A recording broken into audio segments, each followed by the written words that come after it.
How do you think we can cultivate that kind of relationship to the material resources we have to be willing to consecrate it all if that's what God asks? The scriptures teach us that material resources can have, or wealth can have the effect on us that we just don't want to let it go, that we just want to, accumulate and accumulate. So how do we detach ourselves from that? We ran our own business, and it was often financially tight, and we had ups and downs, of course, but we had, I got to the end of the year and totaled everything up, and it looked like we owed like a huge amount, like $4,000 tithing that would have just wasted our newlywed budget.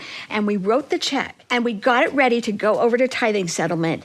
And then I thought, wait, that doesn't sound right. That means we made $40,000 more than we think we did, and I'm pretty sure we don't have it. So I went back and retabulated everything, and it turned out that we had entered in an expense as an asset, basically. And so I went back and reworked it, but it made us both really happy to know that we were willing to give that bigger amount. Yeah, that's a fantastic story. Thank you. And I think that is part of it, is you're grateful to be able to serve. That's the thing that I think really helps, is that perspective that everything is really the Lord's. It's an attitude of gratitude that allows you to give. Yeah.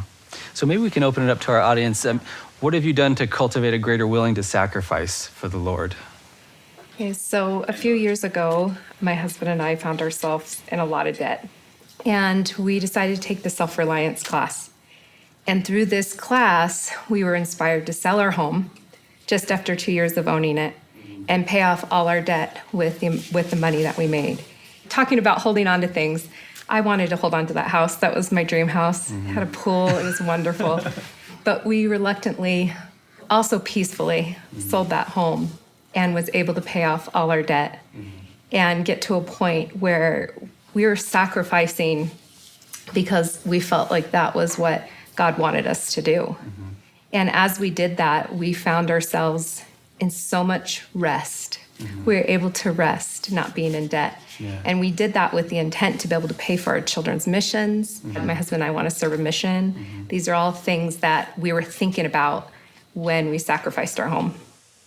It's interesting, on the opposite side, but the same motivation. You see the prophet who's clearly trying to establish Zion, and he was always poor. Yeah, the Lord even says to Joseph, your gift is not into finances, basically. It's like Joseph goes from one poor house living on one poor person's farm to another house that he's kicked off of. I mean, his whole life is just, he's extremely righteous and extremely poor. I mean, he finally gets to the Nauvoo period where he actually has a house, but he's living, frankly, outside most of the time still and trying to help people. He just, the promises of the Lord is not necessarily money, but it is that we are going to be his and we are going to continue to be his forever.